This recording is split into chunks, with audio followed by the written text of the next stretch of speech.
And the bad news for environmentalists is that global warming is over.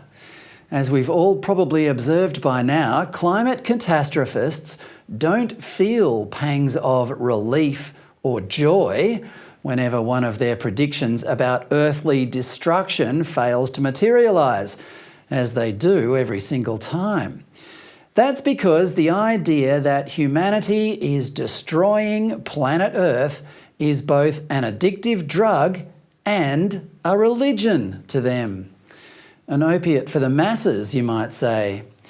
United Nations boss Antonio Guterres announced the era of global warming over on Friday, but to the relief of every one of his miserable, brainwashed followers, it had been replaced by something even worse. Let's listen. The era of global warming has ended. The era of global boiling has arrived. The air is unbreathable, the heat is unbearable, and the level of fossil fuel profits and climate inaction is unacceptable. The air is unbreathable and the heat is unbearable. Guterres clearly wasn't referring to the air and temperature inside the United Nations building in New York, where he delivered that speech. If he was, he would have been rolling around on the floor in his underwear, gasping for oxygen. Instead, he was standing comfortably in a woolen suit, breathing calmly and easily.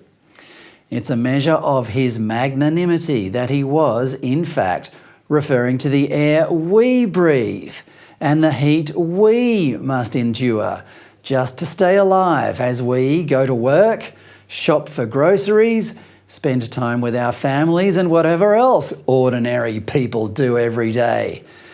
Gullible people watch this and think, yeah, Antonio Guterres cares about me. And by the way, screw those fossil fuel companies and their profits. Their climate inaction is, what's that word again? Unacceptable. The build-up to this moment was relentless. Here is a handy graphic of just some of the headlines announcing the arrival of a biblical-strength heatwave this month. Records breaking, more to come, uncharted territory, hottest day in 100,000 years. The climate crisis is here and on and on and on. Even President Joe Biden got in on the panic, saying just last week, quote, "Wildfires spreading a smoky haze for thousands of miles, worsening air quality and record temperatures, and I mean record, are now affecting more than 100 million Americans." Dear me. Plus, there were huge fires in Greece. Here's the type of photo that ran routinely in the media, especially in Europe this month, of a man fighting flames on the island of Rhodes in Greece.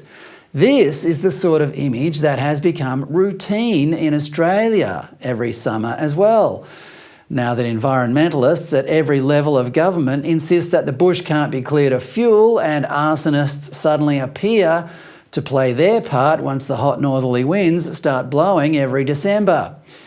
It's just all so easily repackaged as climate change.